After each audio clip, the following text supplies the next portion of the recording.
My name is Michelle Williams, 25 years old. I have a husband who is 6 years older than me.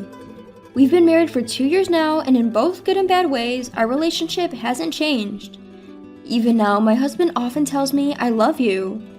Although this straightforward expression of affection can be embarrassing, I'm honestly happy that he continues to say it. However, there are times when I wonder if he truly loves me. This is particularly the case when he prioritizes his parents over me. Before we got married, I wasn't too bothered by it. When he canceled our dates to prioritize his parents, I thought, he's kind and is even a family-oriented person, and I was impressed. But that was because I thought his priorities would change after we got married. I never imagined them to remain same even after marriage. I couldn't broach my concern to my husband or in-laws at this point, but I was truly upset when my husband went on a trip with his parents on our wedding anniversary. At first, he seemed to not understand why I was angry, but when he realized it was our anniversary, he apologized desperately with an "oh no" expression. Although I had no intention of forgiving him immediately, after hearing his desperate apology and the story that he took his parents on a trip to make up after a fight, I couldn't stay angry. However, some resentment remained deep inside my heart. At the same time, I began to have a less favorable impression of my in-laws. In particular, the times my husband got called over to my in-laws' place increased, and my dissatisfaction with him and my in-laws piled up. If a similar situation ever occurs again, I decided to directly talk to my in-laws if my husband were to ever prioritize them over me on some kind of anniversary again. One Friday night, I ran into my older sister in town as I was rushing home from overtime work. We hadn't seen each other much since we both got married, so I was happy to see her, and we decided to go out for dinner, just the two of us. Out of courtesy, we both let our husbands know, and we headed to a nearby pub. Since both of us were off from work the next day, we decided to enjoy our meal and conversation with some drinks that we usually refrain from. After we finished talking about our recent happenings, silence fell. As I sipped my drink and thought about the next topic of conversation, my sister suddenly started chuckling. When I asked her what was wrong, she just said she remembered something funny. She didn't seem to want to talk more about it, but when I insisted she tell me, she reluctantly started speaking. "You know, the other day, I saw someone who looked just like your husband." I was taken aback as I wasn't expecting that. As I urged her to continue, my sister said, "Well, he was with a child, so I knew right away that it wasn't him, but he looked so much like him that I did a double take, and because of that, I ran into a lamppost." She then lifted her bangs. I could clearly see that her forehead was swollen. I drew attention from the people around me, and I was so embarrassed that I quickly ran away. I felt sorry for my sister who was starting to complain while fixing her bangs, but I couldn't help but laughing at my reliable sister's mishap. I thought I'd tell my husband about the story I heard from my sister when I got home, but I completely forgot and fell asleep. Moreover, I felt ill the next day. I'd been laid down in bed, completely taken down by a dreadful combo of sore throat, chills, and fever. My symptoms, far from abating, only got worse, and I was contemplating whether or not to see a doctor when I heard some noise. When I went to check it, there was my husband John preparing to leave with his Boston bag in hand. I called out to his retreating back in a panic. "Where are you going?" John shrugged his shoulders and slowly turned around. Although I wished he would stay by my side given my poor health, he seemed oblivious to my feelings and said, "I've promised my parents to take them to a spa today. I'll be back later," with an unapologetic expression. I begged John, "Please don't go." Judging by his luggage, it seemed he wouldn't return home today if he left. I thought that he would surely reconsider when he saw my current condition, but to my disappointment he said, "The spa is booked, and it would be a waste to cancel now," and he left. For a few minutes after John left, I was in a daze. I felt as though I had been abandoned by my husband, but staying there wouldn't bring John back. I gave up and went to bed. In the middle of the night, I woke up suddenly and noticed that my body was abnormally hot.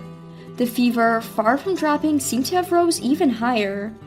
I thought this was bad and wanted to take some medication, but I didn't even have the energy left to go and get medicine or a drink. Alarmed, I decided to call John to come back home. However, I received no response. He probably had his phone turned off. Frustrated with my husband, I then called my mother-in-law. My mother-in-law answered the phone immediately. I wanted to complain about everything so far, but I was at a loss for words when she asked, "What's the matter?" In my confusion, I asked my mother-in-law, "Isn't John with you right now?" She replied, "No, he isn't here. Actually, I haven't seen my son for a while now." My mind went blank at my mother-in-law's words. My mother-in-law, sensing something was wrong due to my silence, kept calling my name. However, I was unable to respond to her and ended up hanging up the phone. Physically and mentally drained, I lost consciousness right then and there.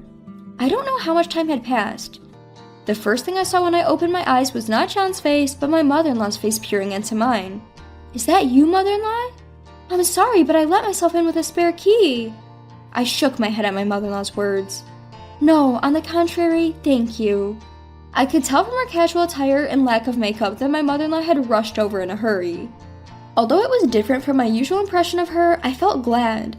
I accepted a glass of water from my mother-in-law and took a sip. My mother-in-law quietly waited for me to finish drinking, then asked, "Do you think you can eat some Jell-O?"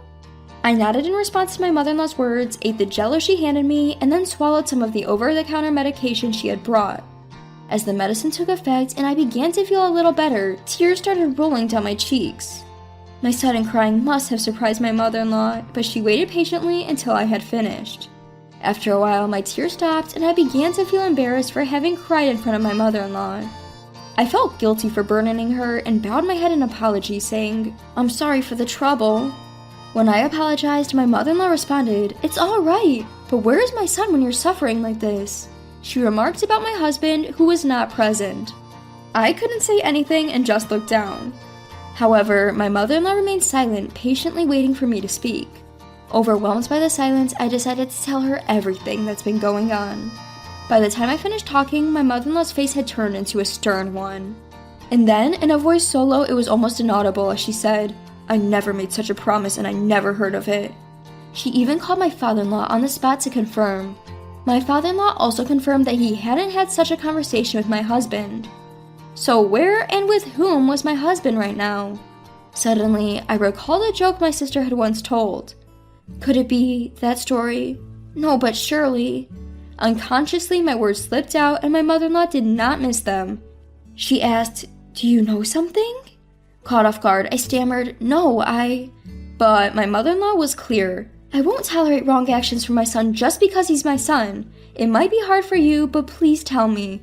Looking into her eyes, I realized I couldn't evade her question. Moreover, at that moment, I trusted my mother-in-law more than my husband. Reflecting on it, I realized that my impression of my in-laws had only been shaped through my husband, not from my own interactions with them. I gathered my courage and told my mother-in-law the story I'd heard from my sister and about the frustrations I had been feeling. As a result, I learned that most of the things my husband had been telling me about his parents were lies. I became unable to forgive my husband in many ways. Looking at my mother-in-law, I realized she felt the same way. A few weeks after I fell ill, one weekend, my husband said, "I'm going to my parents, might stay overnight." Inside, I thought, so the day has finally come, but outwardly, I saw him off with the indifferent face as usual. After he left, I picked up my phone and called my mother-in-law. The next day, my unsuspecting husband returned as usual. "I brought some souvenirs. Man, my mom just wouldn't let me leave." I could hear my carefree husband's voice from the front door. His footsteps gradually approached and the living room door opened. The moment he entered the living room, "Welcome back. By the way, who is this mom you're talking about?" It was not me, but my mother-in-law who spoke. Seeing his mother's face, my husband froze. Without waiting for a response, my mother-in-law approached my husband with a smile and said, "I thought for sure you were the child I bore with such pain, but maybe I was mistaken." "What? Wait a minute. Why is Mom here?" My husband was muttering in a trembling voice, looking back and forth between me and my mother-in-law. Realizing that his father was also present, my husband finally seemed to grasp the situation. But by that point, it was too late. My mother-in-law, not waiting for any response, pointed to a chair and directed my husband, "Sit." He sat down quietly. Surrounded by me, my mother-in-law, and my father-in-law, my husband looked visibly uncomfortable. Urged by my mother-in-law, I took out some documents from an envelope. Unconcerned with my visibly frightened husband, I laid out the documents I had obtained from the private investigator in front of him. "These," I said, "are all evidence of your infidelity." My husband looked at me desperately after losing his words. However, looking at my husband didn't stir any feelings in me.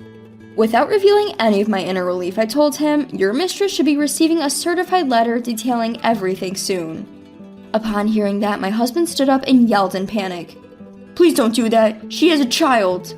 Surprised at my husband's statement, I asked, So? That's none of my business. If you felt sorry for the child, why didn't you break up with me before starting a relationship with her? My husband opened his mouth, but he was unable to find any excuses and sat back down. I had learned from the private investigator that my husband's mistress was a single mother, and her child's father was unknown. Whether my husband knew this or not, I didn't know. Eventually, my husband managed to squeeze out the words, "They have no one but me. I can't abandon her and her child, but I truly love you and care about you."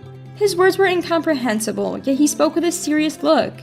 Hearing my husband's words, I was overwhelmed with disbelief. I was supposed to have fallen in love with his kindness, but looking at him now, all our past memories seemed like nothing more than illusions. My parents-in-law were also looking at my husband with astonishment. I caught my mother-in-law's eye and shook my head. She returned a tired, apologetic nod. I could tell my husband was desperate to mend things, but I had no intention of forgiving him. In fact, after hearing his words, I wanted to cut off my ties with him right away. Ignoring my still-talking husband, I handed him the divorce papers. "Let's get a divorce." When I said that, my husband looked at the divorce papers, then at me, and asked in surprise, "Why? Why?" "Because," I responded, "this incident has brought my feelings and trust in you down to 0.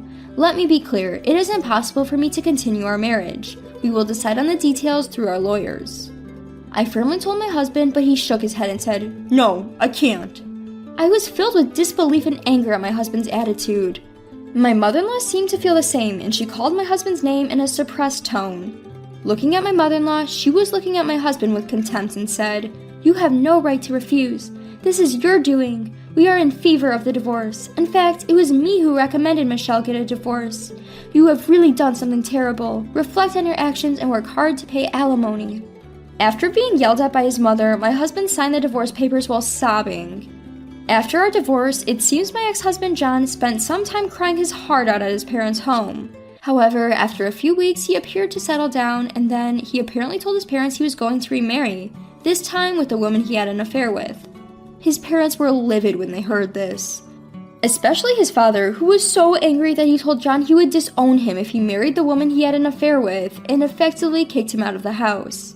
Now homeless, John apparently tried to move into the woman's home. However, whether she woke up to his unreliability or gave up on him after he became jobless post-divorce, the woman he had an affair with seemed to have kicked him out.